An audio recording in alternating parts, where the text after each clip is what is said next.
Hello everyone, welcome back to my channel and to part 2 of our mini indoor pool slash pool house makeover. If you didn't catch part 1 and therefore didn't see the before shots, then I will leave a link down below in the description box for you guys to watch that.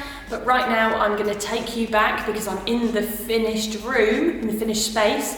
I'm going to take you guys back about 6 or 7 weeks to when I was carrying on with the rest of the makeover. So we've been having some work done on the back of the house, raising the bifolds and having new bifolds put in. So the guy that came and did the brickwork very kindly bricked up these 2 little gaps, which you would have seen in the previous video.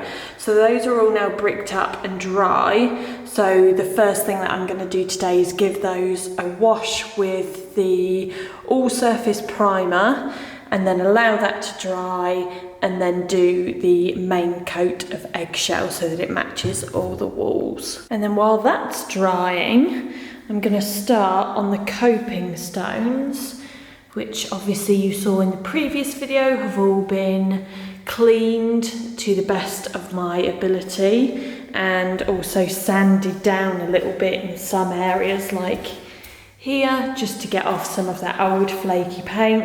Bought some specialist swimming pool paint, which is actually used for the inside of swimming pools. It's an acrylic paint. You can use 2 different kind of paints for swimming pools, either a 2-pack epoxy or a specialist acrylic paint. So that's the one that I found. I did have to seek a bit of help on finding the right paint, and I found a company online, so I'll link those below if anyone is interested. But yes, that's going to be a task for today, and that will be sort of the final bit of painting, I hope. So once I finished painting the coping stones, they then needed to be left for 7 days for the paint to fully cure, because it is a specialist paint, so it literally needs to be left. You can't walk on it or get it wet. So I moved on to furniture, and it did actually take me a good few weeks to source the right kind of furniture for in the pool house, because it needed to be something that wasn't going to rust, so it couldn't be something predominantly metal, and something without a lot of fabric, so no padded chairs or anything like that, because it gets really humid in there. So during the cooler months that could have led to mould and mildew. So I opted for wooden furniture, which can also be used outside if we needed it for larger gatherings. So it's kind of dual purpose. So I found this little double shelf unit at H&M Home, and I thought this would be perfect for the pool towels. And as we had plenty of this Osmo UV protectional left from doing the Adirondack chairs on the lower patio area, which you might have seen over on Instagram, I gave the wood a coat just for some extra protection. So the chairs that we went for are low sloping lounge chairs with like a mid-century vibe to them, so they fit in perfectly. And whilst they're not from the same style range as our Adirondack chairs, they are all from Laradoo and all made from acacia wood, so they all match in that sense. So we've got 4 Adirondack chairs around the fire pit. So again, if we have a larger gathering, then we've got these 2 spare chairs that we can add to the fire pit setup if we wanted to spend an evening toasting marshmallows and chilling by the fire. And as I did with the Adirondack chairs and the shelf unit, which are untreated, I'm using the Osmo UV Protectional to keep the wood protected. Now this stuff takes 12 hours to fully dry, and it doesn't dry completely matte. There's a very, very subtle sheen, but it's not super shiny like a varnish, and it really brings out the natural colour of the acacia wood. So I would highly recommend this for anyone who is wanting to treat their wooden garden furniture. Now once everything was dry, I spent a few hours in the pool house just doing some general cleaning, hoovering all around the pool surround and cleaning the windows and UPVC trims as best as I could.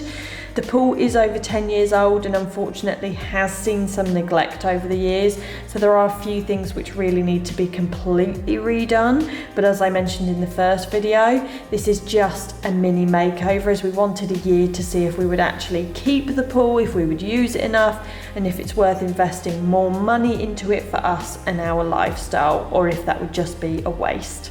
So then I started bringing in the little bits that we've collected over the last few months. A jute rug just for a small seating area where the chairs are going that I've treated with the Osmo oil, and also a matching coffee table which I also treated with that same oil. And as I said before, this is furniture which we can also use outside, which was important especially if we decide not to keep the pool. We didn't want to have furniture that would just be in here for a year and then after that it kind of had no home and no use. So at least now if we don't keep the pool, we can use this elsewhere.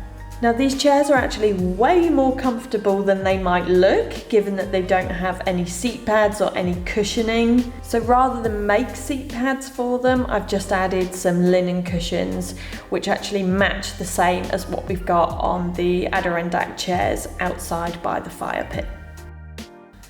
And I bought this little basket a few months ago, I think originally for a bathroom, but we've already got a laundry basket, so we've been using it here in the pool house as a used towel basket, so I can essentially just pick this up and take it to the washing machine when it gets full, when all the towels need a wash. And then we've got a couple of slightly more aesthetically pleasing pool floats, if there even is such a thing, and then the double shelf unit, which is now home to our pool towels.